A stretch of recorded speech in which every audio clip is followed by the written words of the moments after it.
Hi అందరికీ. నేను మీకు చెప్పినట్టుగా రోజుకి 5 నిమిషాల్లో ఒక మోడల్ నేర్పిస్తానని చెప్పాను కదా! ఆ విధంగా ఈ సమ్ అనేది తీసుకొచ్చాను.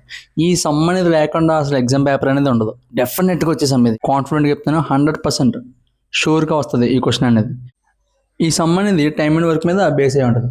ఇప్పుడు టైమ్ అండ్ వర్క్ వచ్చేసినప్పటికి చూసుకుంటే మెయిన్‌గా 3 థింగ్స్ మీద డిపెండ్ అయ్యి ఉంటది. అదేంటంటే టైము, ఎంతసేపట్లో చేయగలరు, వర్క్ ఎంత వర్క్ చేయగలరు అండ్ ఎఫిషియన్సీ. ఎఫిషియన్సీ అంటే సామర్థ్యం, అంటే ప్రతి ఒక్కరి సామర్థ్యం ఎంత అనేది ఎఫిషియన్సీ అనేది. ఈ మూడింటి మీద బేస్ అయి ఉంటుంది టైమ్ అండ్ వర్క్ అనేది మెయిన్గా. మీ సమ్ స్టార్ట్ చేసే ముందు నాదొక చిన్న రిక్వెస్ట్. మన ఛానల్ అనేది కొత్తగా పెట్టాం కదా, మన ఛానల్ గ్రో అవ్వాలంటే నేను మీ సపోర్ట్ అనేది చాలా అవసరం. కాబట్టి ఈ వీడియోని లైక్ చేసి మీ ఫ్రెండ్స్ అండ్ ఫ్యామిలీ మెంబర్స్కి షేర్ చేయండి. ఇప్పుడు ఈ సమ్ అనేది మనం చూసుకుంటే టైమ్ అండ్ వర్క్లో టైమ్ అండ్ వర్క్ అనే కాన్సెప్ట్ వచ్చిందంటే ఈ ఫార్ములా మీద బేస్ ఉంటుంది. అదేంటంటే time into efficiency equal to work. అంటే ఎంత టైంలో చేశారు, ఎంత సామర్థ్యంతో చేశారు, ఆ రెండింటిని మల్టిప్లై చేసామనుకో ఎంత పని చేశారో వస్తుంది మనకి. ఇప్పుడు మనం ఈ సమ్ చూసినట్లయితే ఏమి ఇచ్చాడు డేటా మనకి, ఏబి అనేవాళ్ళు టోటల్ అమౌంట్ ఎంత,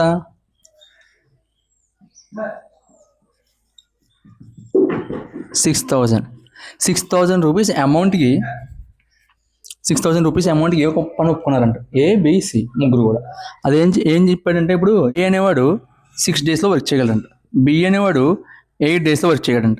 అలానే ఏబిసి ముగ్గురు కలిసినారనుకో వాళ్ళంట 3 డేస్లో వర్క్ చేయగలరు. ఓకేనా, ఈ మూడు వచ్చినాయి కాబట్టి అంటే ఇది ఏంటిది, టైం ఇచ్చాడు మనకి వర్క్ కావాలా. ఓకేనా, ఇప్పుడు వర్క్ అనేది ఏంటంటే ఈ మూడిటికి ఎల్సిఎం కట్టుకున్నాం అనుకో ఏమొస్తుంది, అది ఎల్సిఎం ఆఫ్ 6, 8, 3. ఇది మనకు వర్క్ యూనిట్స్ అవుతుంది. అప్పుడు ఏమొస్తుంది, ఎల్సిఎం 24 వస్తుంది కదా. ఇప్పుడు 24 అంటే ఏమవుతుంది చూడండి, 24 అంటే ఈ నెంబర్ని దేంతో మల్టిప్లై చేస్తే 24 అవుతుంది. టైం ఇంటూ ఎఫిషియన్సీ కదా, టైము ఇంటూ ఎఫిషియన్సీ 6 4 24 కాబట్టి ఏ ఎఫిషియన్సీ 4.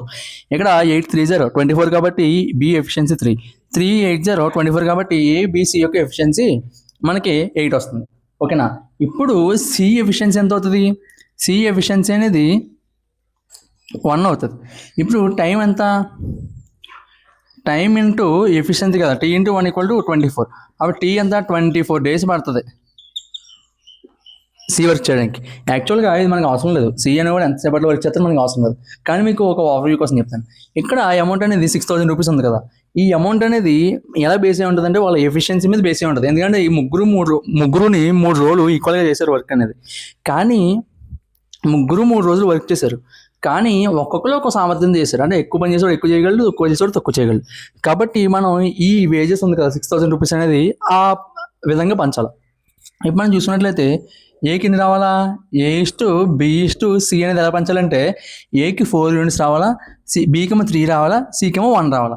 అంటే ఈ టోటల్ అమౌంట్ని మనం ఏం చేయాలి, ఈ టోటల్ అమౌంట్ అంటే ఈ ముగ్గురిదే కదా. కాబట్టి ఈ టోటల్ అమౌంట్ని 6,000ని 8తో డివైడ్ చేయాలి. ఎంత డివైడ్ చేయాలి, ఈ మూడింటి యొక్క టోటల్ డివైడ్ చేస్తే ఎంత అవుతుంది, 750 రూపీస్ అవుతుంది. 750 అంటే 750 అంటే మనకి ఇది 3,000 అవుతుంది, ఇది 2250 అవుతుంది, ఇది 750 రూపీస్. అంటేనా, అర్థమైందా. ఇక్కడ ఏకేమో 3,000 రూపీస్ వెళ్తుంది, బీకేమో 2,250 రూపీస్ వెళ్తుంది, సికేమో 750 రూపీస్ వస్తుంది. మన రిక్వైర్డ్ ఆన్సర్ వచ్చేసి 750 రూపీస్. ఇలాంటి సమ్స్ మీరు మిస్ అవ్వకుండా ఉండాలంటే మన ఛానల్ని సబ్స్క్రైబ్ చేసుకుని నోటిఫికేషన్ ఆన్ చేసుకోండి. నేను వీడియో అప్లోడ్ చేసినట్టు మీకు వెంటనే మీరు నోటిఫికేషన్ వస్తుంది. Okay, thank you.